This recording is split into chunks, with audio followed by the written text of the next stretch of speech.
Welcome back to Everyday Therapy, where we make therapy more approachable, empowering you to become the best version of yourself. Boy, that is profound. I love it.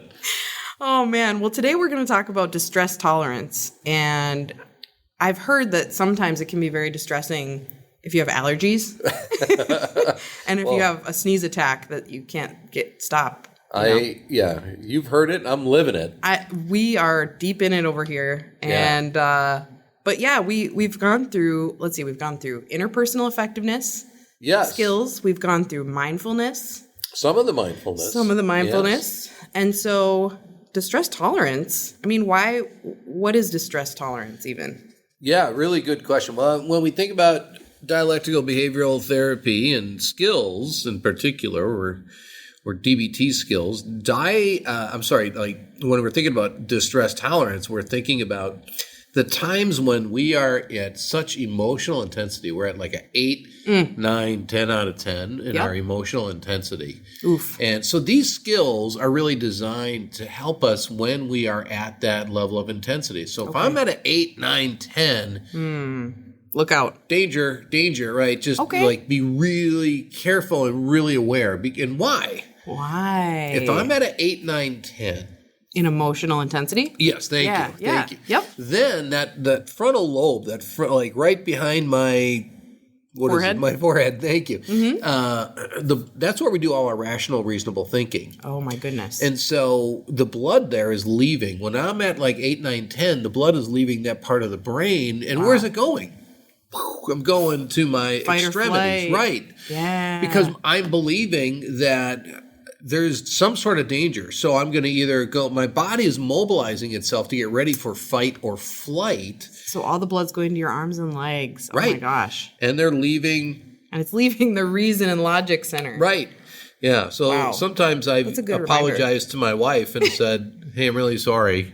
I just didn't have any blood in the brain at that moment. Well, that's fair. Yeah. Right? Yeah, it's accurate. And we don't think very well because we can't. We just can't think. Nobody can. Even the most reasonable, logical person, Spock from Star Trek, if he ever got to 8, 9, 10 out of 10 with emotional intensity, even he could not think rationally or reasonably at that time. So that's what these skills are for. That's so helpful. I'm glad you mentioned that because we've talked about judgment, and I tend to judge myself if I get into that higher levels of emotional intensity. Right. And the reason, so it just highlights the reason why it's important to be aware of your emotional intensity and then know that once you get there, there's biological things happening that are just happening without your say, kind of, right? So true. And I'm glad you said that, to be aware, because that's a great tie into what we just talked about with mindfulness. Yes. I just have to be aware or mindful that, I'm at an 8, 9, 10. And without judgment. Yes. I don't know about you. When I get an 8, 9, 10, let's say I'm at an 8 of emotional intensity, then I judge myself for being so intense with my emotion. Now I'm up to a 10. There you go. Yes, the judgment pushes it up higher. Right. For me too. Yeah. And we can't think very reasonably, rationally, and so we get there, and now we not only are inhibited with our ability to think. Mm-hmm. But that also leads to us doing things very impulsively. Right. So as a result, I'm really vulnerable now to do something impulsive that I'm going to regret later. Right. Actually, maybe this is how that saying, it seemed like a good idea at the time. Maybe that's how this came about, right? Yeah, or don't respond to somebody in anger. Don't shoot the messenger. All of those, right? Well, and it's funny you say that because that's really what we're doing. A lot of times when we're at an 8, 9, 10, and we judge ourselves negatively for having such 8, 9, 10 emotional intensity, what are we doing? We're shooting the messenger. Yeah. And the messenger is our emotions. The emotions are just saying, Oh, that's so true. Careful. I love that. Yeah, it's just a signal. Yeah, so when we talk about these skills in distress tolerance, there's 2 sets of skills. Okay. And some are really designed to really help us just stop from doing anything impulsive. Mm-hmm. And that's going to be the first skill we're going to talk about as the TIPP skill. Okay. The other set of skills that we'll talk about later is to help us accept reality, which so hard when I'm at 8, 9, 10 because I am saying I'm at an 8, 9, 10 because reality blows. Yes, right? I was just going to say, like, reality's not seeming real acceptable right now. Yeah. And then now I'm sort of having to accept this. Like forget that noise. I'm not doing that. And so really hard. Yes. A lot of my clients, we joke in DBT, like they hate some of those skills about, accepting reality. We want to reject it. Rejecting it seems like the natural thing to do. Yeah. Like, why would I get on board with this? It makes perfect sense. It's just not very effective. So those are fun. I find those to be hard and incredibly helpful. Okay. Which ones? The accepting reality? Accepting reality. Sure. Now, the first one we're going to talk about today are the skills related to TIPP. TIPP. TIPP. Yes. Okay. Once again, that's TIPP. So the TIPP skill, like if I'm at an 8, 9, 10, I'm vulnerable to do something very impulsive. Okay. And so this is so helpful for people. And what are we talking about? Well, we start with the T stands for temperature, right? Okay. So we want to be thinking about our temperature and changing our body's temperature. Actually, we can quickly decrease the intensity of emotions by changing our body temperature. Now, this might seem extreme. Okay. But think about it. A lot of times when we're at an 8, 9, 10, we can have very, very strong urges to do extreme behaviors. Oh, yeah. So like suicide, self-harm, things like that, really just lashing out towards somebody. Kicking something, throwing something. Right. A lot of self-harm, a lot of relational harm. And so we're trying to match the intensity of our intervention with the intensity of the emotion. Okay. I love it. Yeah. So I'm going to say that again. What we're trying to do with this, before I say what we're really doing. What we're doing, yeah. We're trying to match the intensity of the intervention with the intensity of the emotion. That's super helpful. Yeah. So again, validating about like, yeah, this is an intense emotion. Like, super. It calls for an intense solution. Yeah. Right. Yeah. Fighting fire with fire. Yeah. So, think about it. When our emotions are really out of control, we want to be resorting to this. Okay. And so they don't act out. Now, what we can do, again, kind of intense, and dip your face in cold water. Not less than like 50 degrees. Okay. But you get some cold water and you put your whole face right into it, up to almost like your ears. Wow. And you hold your breath, you put your face in there and you hold it there for as long as you can, 30 or 60 seconds. I don't know if I can go longer than 30 seconds. I was going to say 30 seconds, yeah. Passes slowly if you have your face in cold water. But yeah. I love this because it reminds me of all my life I've been told, like, go splash some cold water on your face. Just like by multiple different people, right? Like, just go splash some cold water on your face and come back. Like, especially in times when I've been upset or others have been upset, it's just like one of those things that people say. So that, again, I think there's wisdom in that. There is. In that. Yeah. Especially, now, if you do have cardiac problems, consult your physician. Little important caveat here is don't try this at home unless you are confident in your Now sometimes this isn't real feasible. Like, I can't just go to the kitchen, fill up some ice water. Let me go get a bowl. Yeah, like I'm in an important meeting at work and excuse me, and then you put the bowl on the table in front of you. And, so what you can do is you can go grab some ice packs. You can, just even if it's at work or whatever, go to the restroom, grab something cold. Like a lot of places have ice packs or something. Yeah, we keep ice packs in the freezer at the clinic here. We do too. Yeah, good. Yeah. Yep. So, just go grab that and put it on your eyes or your cheeks. Or I love putting it on the back of your neck. Nice. Sounds soothing. Yes. What it does is it helps ease the intensity of the emotion by triggering what's called the, are you ready for this? I'm ready. The mammalian dive reflex. I was just about to bring this up. You were going to say that, weren't you? Every time I picture like an otter jumping into an icy lake Yeah. or something. Right. Okay, so the mammalian, what was it? Mammalian? The mammalian dive reflex. Okay. Yes. So What in the world is that? So I would assume this is just hardwired into all of our brains. yeah, Is the that deal? reflex, actually what it does when we, and again, with this intense kind of intervention, Mm-hmm. what it does is it slows our heart rate and activates our parasympathetic nervous system. And that parasympathetic nervous system, it's our sympathetic nervous system that sort of puts us into fight or flight. When we calm down, like if I open a door and go, oh my gosh, there's a tiger, like that's my sympathetic nervous system. Okay. Boom, ready for fight or flight. Yep.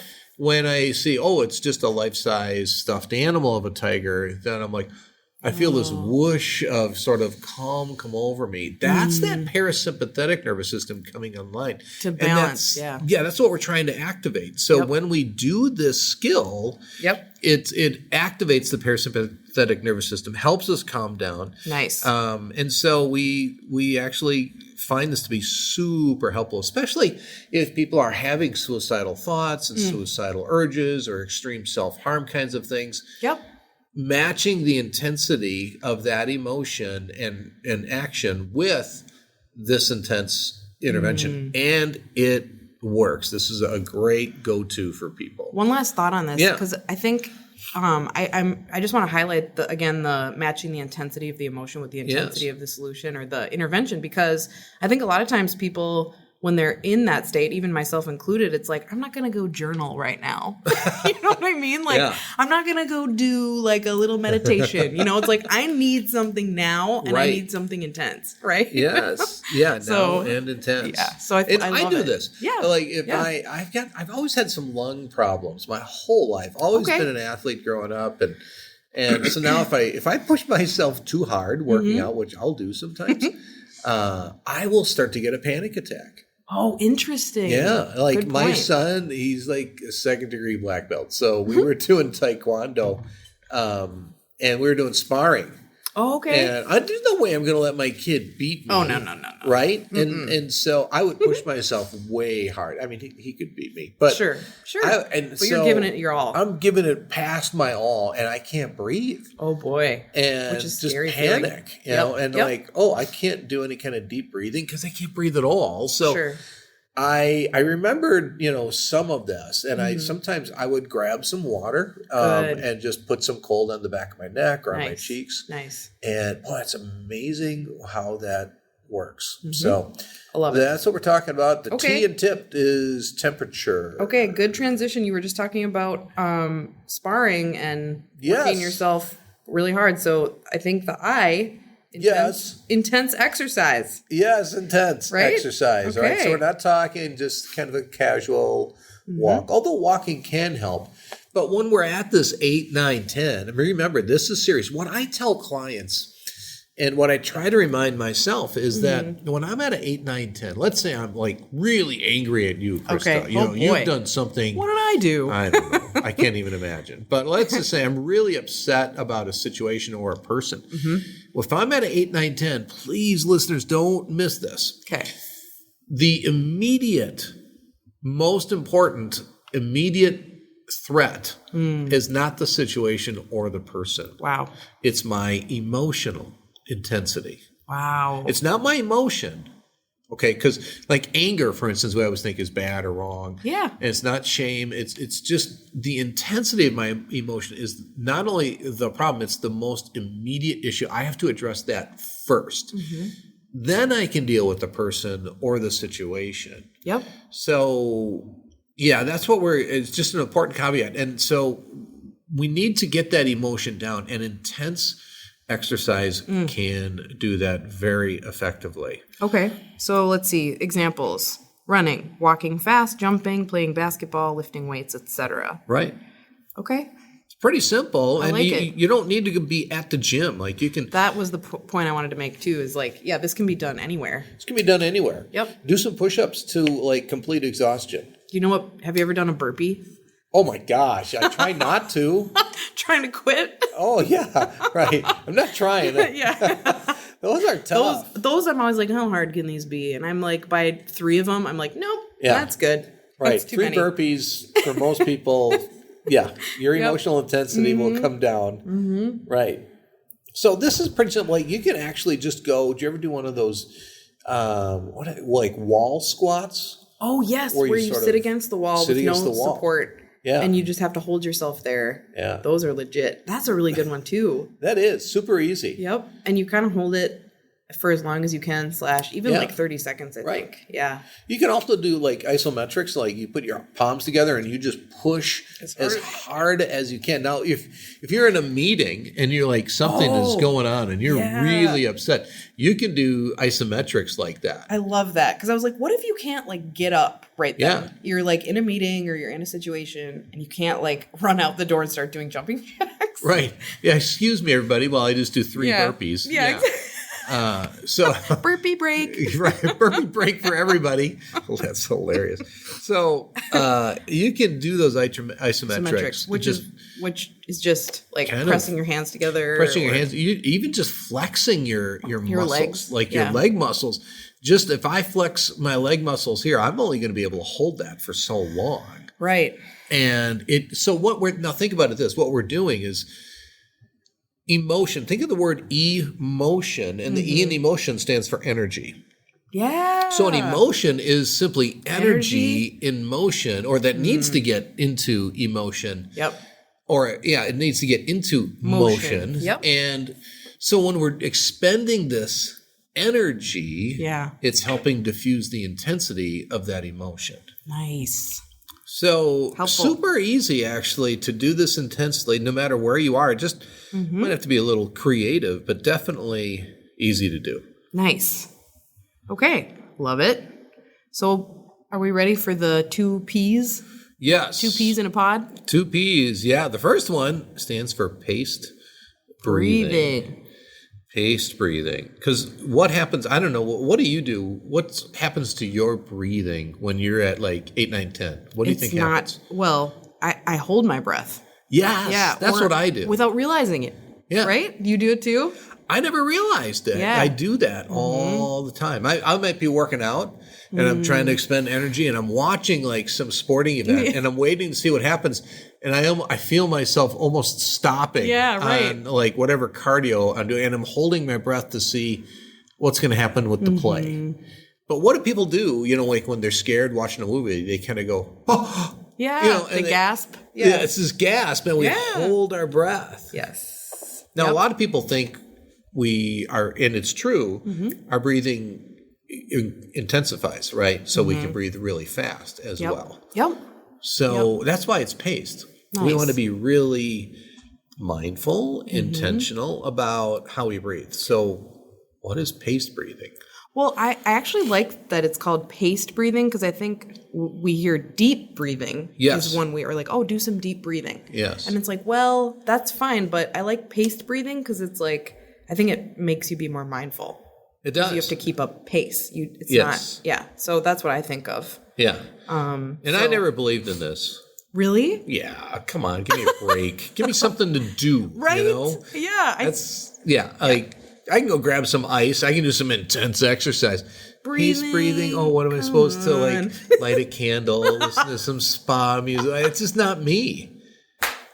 Now, light some incense. Do you want to know how I discovered this? Please tell me. I kind of had a stressful day, and so I'm like summertime. I'm on my front porch, and I'm having a cigar, and I'm thinking, I am super relaxed right now. Wow. And I thought it was the cigar, but it was the way I was breathing. It was very slow. It was a slow inhale. I would hold it, and then I would exhale. And I'm like, maybe there's something to this. And then I did some more research, and kind of going back to the parasympathetic nervous system, like I kind of thought, wow, that parasympathetic nervous system is probably what's happening. Because when we do this paced breathing that we'll kind of explain here a little bit more in a minute, when we do that, that is sort of a 911 call to very effectively and quickly activate our parasympathetic nervous system. Yep. So when we have a crisis, we call paramedics, right? Yes.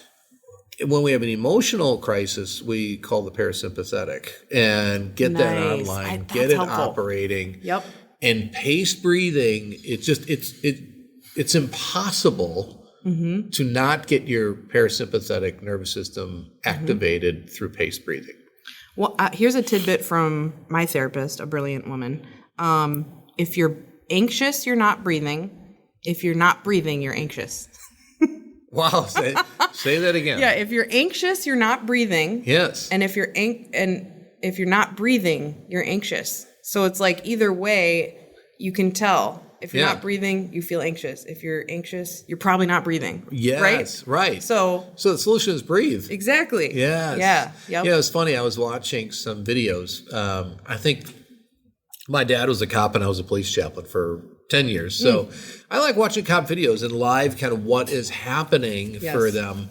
And it's so interesting to watch that because and as much as I honor cops and talk about getting at an 8, 9, 10 emotional intensity level and still trying to make good decisions. I mean, really hard. We have no idea what it's like to be a police officer. So true. And so with that being said, I was listening to them tell people, calm down. Oh my goodness. Calm down. You need to calm down. And they're right. The person was at like an 8, 9, 10 and they needed to calm down. Yep. But how do I do that, right? And it would be better to say, breathe.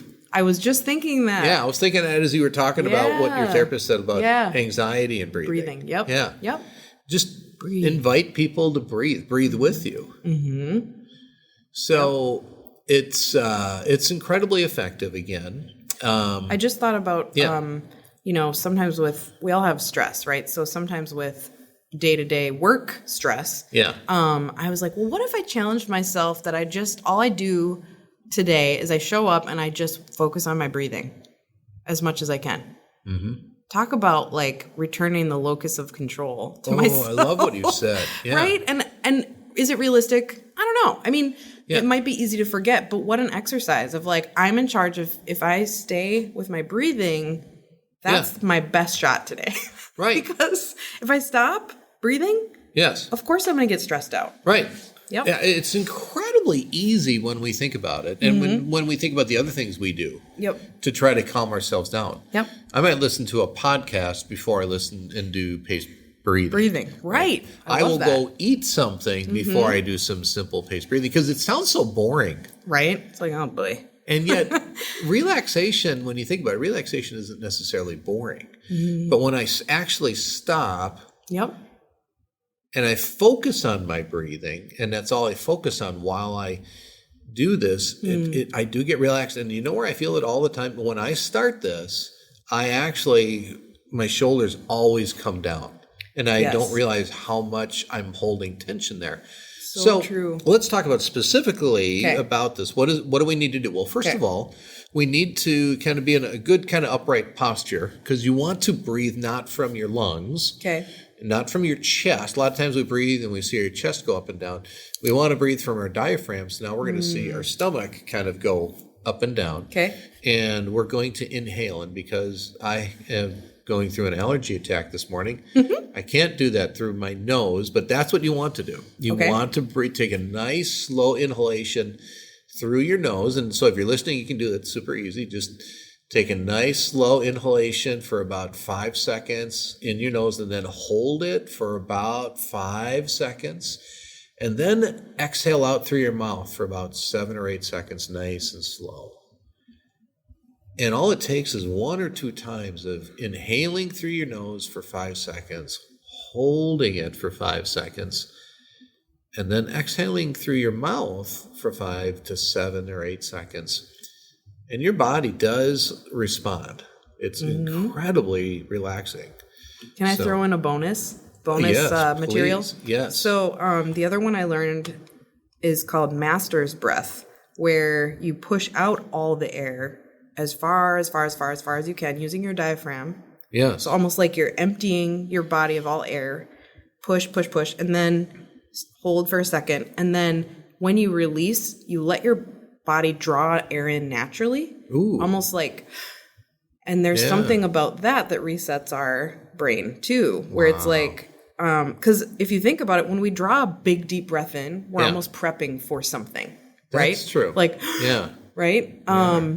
And not as, not as a gasp, like deep breathing, it's supposed to be steady, right? But if we exhale as far as we can, and then our first breath in is almost like, I have to draw this in. Yes. I guess there's something about that just resets us. Oh, that's really fascinating. I have not heard that. Yeah. Sounds really cool. Mm-hmm. And what also is cool about this, this is what you can do in the moment. Meeting. In a meeting, exactly. Right. And I've done it. Yeah. Or you're in a tough conversation with someone, you're really angry. Maybe it's your partner. Maybe it's your parent. Maybe it's your kid. You can do this. Yep. And what I find is one of the most effective ways to de-escalate somebody else is have a non-anxious presence myself. And it's funny because that's the only thing I can really control. Yeah, exactly. And so if I can control this, then I actually have an effect on people around me as well. Right. So it's super easy. It's a great way to start the day. Do it midday. Do it the end of the day before you go to bed. Help your body relax. Yep. Do it all day. Do it every day. Just like everyday therapy. Yes. Okay. Now there's 2 P's. Yes. Tip. Yeah, we're throwing in TIPP. So an extra P at no extra charge for you listening. Yeah. BOGO. So BOGO. So paired muscle relaxation. We could have just said muscle relaxation, but then it would have been TIPP. Yeah. So we're going to keep it at TIPP. Paired muscle relaxation. Now this is a great thing to do before you go to bed. Okay. If you're having trouble relaxing, a lot of people are just so kind of ramped up from the day. It's hard to relax at night. Great thing to do then. Great way to start the day. A great way to interrupt your day too. Okay. To sort of help your body sort of recover, I think, from the stress that we're accumulating. So paired muscle relaxation is tensing your muscles as you breathe for 5 to 6 seconds. So you're doing kind of this paced breathing. But and it worked. I can tell. So you start maybe like with part of your body, like your toes, and you flex it. Okay. As you're breathing, right, for about 5-6 seconds, and then you try to, as you stop the flexing of, like, let's say your toes, you breathe and you exhale, and you can say this out loud or you can say it to yourself. You just say, relax. Relax. And so we're pairing the activity and the experience with what we're telling ourselves. Words are incredibly powerful. Yep. And so true. We relax them as we breathe out, paying attention to how that feels, because it does feel good when we tense up and then we let it go. It does. So and we notice that, like, nice, feels good. Nice. So paired muscle relaxation, it is a DBT TIPP skill, and it improves with practice. You kind of go through your whole body, start with your toes, your calves, your thighs, your butt, your back, your arms, and you can go all the way up to your forehead. So it takes time, but that's just it. You want to give yourself some time here, right? Yep. I love that you can do this anywhere. Anywhere. This you can do in a meeting. Exactly. Yeah. Yep. So it is important, though. Remember, just tell yourself to relax as you exhale. Relax those muscles. And then we're pairing all of this together, and it's super helpful. So this is the TIPP skill. And again, it's part of distress tolerance. When we're at this 8, 9, or 10 and we're in level of intensity. We're in emotion mind, right? We're high emotion mind. High emotion mind. Yep. Right. Because I can still be in emotion mind at like 5 to 7 emotional intensity. Yep. This is like when I'm at 8, 9, 10. Yeah. This is out. Careful. Danger zone. And it really is. Yes. So great. Try to remember this. Practice this. Yep. Really, and practice it. You don't have to be an 8, 9, 10 to practice it. Sometimes it's good to practice it anytime. I've been practicing it today, during this recording, and it's been great. And I want to validate the good job you've done. Aw, thank you. Perfect. Well, everybody, give it a try this week. See what happens. Try it today. Try it while you're listening. And we can't wait to see you on the next episode of Everyday Therapy. Thank you as always for listening, and please be sure to leave us a review. While this podcast can't be a replacement for therapy, we hope you enjoyed our discussion today and join us again next time. Nystrom & Associates is always available to those who are struggling. If you find yourself in need of support and help, please check us out at nystromcounseling.com.